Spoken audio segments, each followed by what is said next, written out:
kinsmen of Nnamdi Kanu have gathered at their village hall speaking with one voice over his fate. Addressing a press conference, Professor Udochukwu Ogbonna, who is the spokesperson of the kindred, says the president has the constitutional authority to grant Kanu clemency despite ongoing judicial pronouncements. We are a peace-loving community that strongly believes in the rule of law, national unity, and peaceful coexistence. At the same time, we firmly hold that fairness remains a vital component of justice. The community expresses readiness to engage in dialogue with the federal government, insisting that peaceful engagement remains the way forward. We are not saying anything, we are just pleading because we know he has that power to forgive him unconditionally. Because look at him, he has been incarcerated for a long time. We are not going to know whether he was justified or not. The release will bring more peace in the eastern part of Nigeria. They know the influence Nnamdi Kanu commands in the eastern part of Nigeria. And if he comes out tomorrow and he tells everybody, let there be calm, everywhere will be calm. Other stakeholders urged the government to extend to Kanu the same consideration previously granted to other freedom fighters. Nnamdi Kanu's case is not an exception, because we know that somebody like Sunday Igboho has been released. He's going everywhere in the street. And we know as well that all the Boko Harams and all of them, they are giving amnesty and all that. So why won't Nnamdi Kanu be released? They maintain that they have stood firmly with their son and brother throughout his trial. We are not happy for having our son behind us. Therefore, we gathered today to plead to the government to release our cherished son. 99-year-old community member Masera Oparacha says her greatest wish is to see Kanu regain his freedom in her lifetime.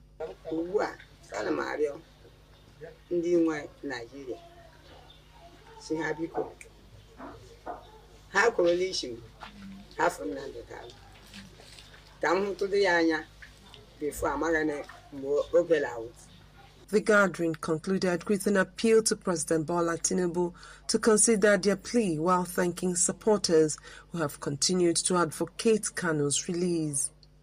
Wonderful people, viewers and subscribers, say the oldest woman that joins the Biafra agitator. The oldest woman to join Biafra agitation, not agitator, please.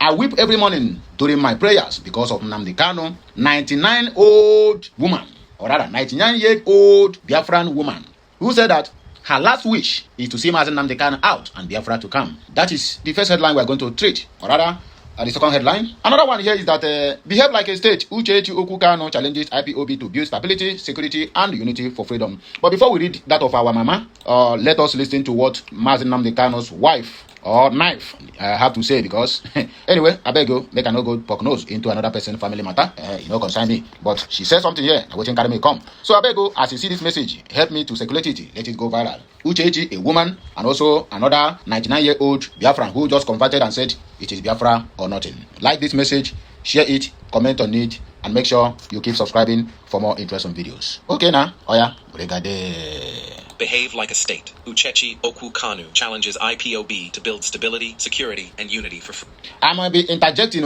as the message unfolds. So please, bear with me. Let's continue. Freedom. Uchechi Okwu Kanu, the wife of indigenous people of Biafra IPOB leader Mazi Nnamdi Kanu, delivered a poignant live podcast on Saturday, February 21st, 2026, titled Empowering Biafran Voices, A Call to Reflection, Responsibility, and Leadership. Broadcast aimed to rally Biafran supporters toward introspection amid ongoing challenges in their self-determination struggle. In the approximately hour-long address, kept concise to maintain focus and respect listeners' attention, Okwu Kanu, a transformative life coach, emphasized that meaningful progress requires deep personal and collective reflection. She urged listeners to examine their origins, current positions, and necessary changes to advance toward their goals. Notably, she deliberately steered away from recounting historical grievances, ongoing violence in Biafran territories, the illegal and unjust conviction of her husband, or internal infiltrators and setbacks. Instead, she focused inward, warning that liberation movements like IPOB often falter not from external attacks, but from internal factors such as indiscipline, ego-driven conflicts, and a failure to grasp structure, timing, and strategy. Okwu Kanu stressed the critical importance of time and strategy, underlining that a movement's true maturity emerges under pressure, particularly when its leader is absent and internal tensions rise. She posed a direct reflection question to her audience. Does my behavior portray IPOB as a serious liberation movement? Drawing historical parallels, she referenced the African National Congress, ANC, in South Africa during apartheid. Despite Nelson Mandela's 27-year imprisonment following earlier detentions, the ANC maintained discipline, respected its chain of command, avoided public self-sabotage, and strengthened advocacy efforts. Loyalty to the cause remained unwavering, even without direct access to the leader, preventing the apartheid regime from benefiting from internal fractures. She situated the Biafran struggle within a broader African context, citing examples like South Africa's anti-apartheid fight and Somaliland's pursuit of self-governance. These cases highlight shared themes of confronting injustice, marginalization, and conflict while seeking dignity and recognition. Throughout the session, Okwu Kanu reiterated the necessity of peace and unity as essential for stability and the realization of a sovereign Biafran state. Please, as you are watching, also like, comment, share, and subscribe. Follow us on all our social media handles. Thanks for watching. Enjoy the rest of the news. She described the current period with her husband detained by what she termed Nigeria's kakistocratic government and the British government, accused of turning a deaf ear, as a defining moment for committed IPOB members under Nnamdi Kanu's leadership. Okwu Kanu noted that IPOB, being a younger movement still consolidating its architecture, requires even greater discipline to weather external pressures like propaganda, infiltration, and morale-sapping tactics. She rejected narratives portraying IPOB members as predominantly uneducated or E-trades, asserting the movement's intellectual depth and embedded strength. She acknowledged that disagreements and offenses are inevitable within any organization, including families, companies, or movements, but insisted they must be handled through proper internal channels, such as conflict resolution mechanisms or direct communication, rather than public disparagement. Public fragmentation, she warned, only provides openings for adversaries watching closely. Okwu Kanu personally affirmed her unwavering commitment to discipline and structure, rooted in peace and unity. She recounted her understanding of the DOS's role from discussions with her husband before its formalization, and stated her loyalty would extend even to unconventional appointments, as long as they come from Kanu.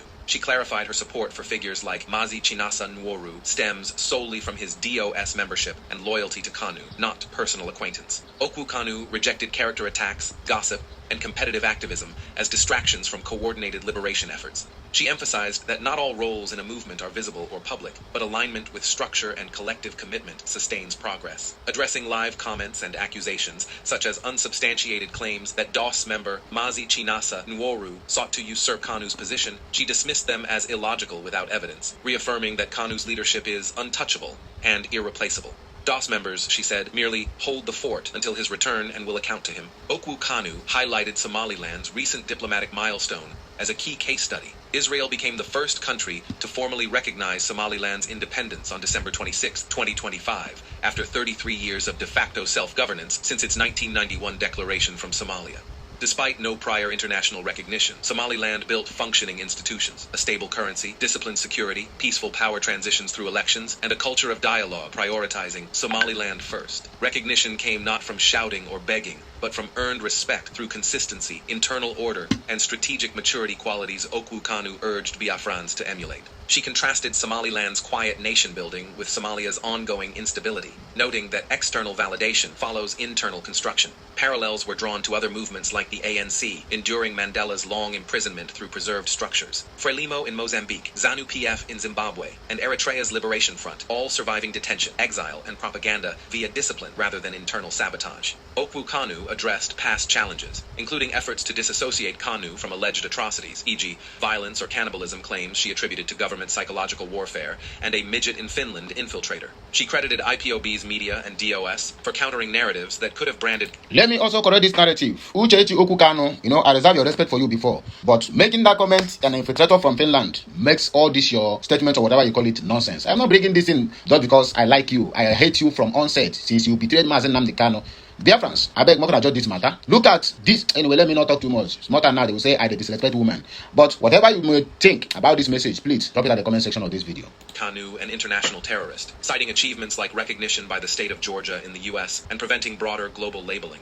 Lest I forget, Simon Ekpa is the one who put Nigeria to their toes. All the reign of Simon Ekpa, Nnamdi Kanu was never sentenced. Immediately Simon Ekpa is out of the way, then they have every right to sentence Simon Ekpa. Sentence Mazi Nnamdi Kanu. He didn't see that area. He's only calling him infiltrator. It's all right. The address called for maturity over emotion, responsible speech, organized advocacy, unified political voice, avoiding multiple factions or contradictory narratives, and institution building even without recognition. She advocated local structures, community security, praising the Eastern Security Network or ESN, economic cooperatives, dispute resolution, and historical documentation of Biafran legitimacy, including pre-colonial identity, the 1967-1970 Civil War, and alleged genocides. Recognition, she argued, is earned through behaving like a state, stability, coherence, and strategic alliances. Personal reflections underscored her stance, rooted in dignity, consistency, and integrity, despite past hardships like starvation, blackmail, isolation, and humiliation. She urged channeling anger internally through proper channels rather than public division, which creates openings for adversaries. Leadership, she said, demands strategy, patience, sacrifice, and placing the cause above personal grievances. Okwu Kanu closed by pleading for an end to insults against Kanu or DOS members, reminding listeners of shared suffering and the absence of normal life. Okay, my people, I think I'm done listening to this trash. I'm bringing this message, not because what she said is so important, but for you to examine her medulla oblongata. That is why I brought this message. You know, some people used to call her Akuna, this and that. You understand me? But to me, I don't think I will engage myself in such name callings. But anyway, let us read this, our 99-year-old mama. I weep every morning during my prayers because of Nnamdi Kanu. Our 99-year-old Biafra women laments. A 99-year-old Mrs. Sarah Nwani Sunday, Oparocha from Etitinabu, na Ndabo in Afaruku, Abia State, has appealed to the Fulani government to release the leader of the indigenous people of Biafra, IPOB, Nnamdi Kanu. According to the news report, so that Ms. Oparocha made the appeal, which is on Saturday, while speaking with journalists at her residence in Afaruku Kanu's hometown. The elderly woman who spoke in Igbo interspersed with proverbs said it was her ultimate wish to see Kanu return home while she's still alive and handed the Biafran flag to him. She said, I will soon clock 100 years. I weep every morning during my prayers because of Nnamdi Kanu. I am pleading with the Nigerian government to release him so I can see him before God calls me back home. Okay, I'm now 99 years old and will soon be 100 years, but my prayers now is to see Nnamdi Kanu with my own eyes before God will eventually call me. Nobody knows when God called, but I will be happy if I see Kanu before that time. Her appeal came on the same day members of the Afaruku community reportedly held a meeting to demand the release of their son. While making her plea, Mrs. Oparocha also advised young people to embrace healthy living in order to attain longevity. She encouraged the consumption of natural native foods, warning that unhealthy diets could damage the body system. My people, all way back, like, share, comment, and subscribe because more of the videos will be coming your way on daily basis.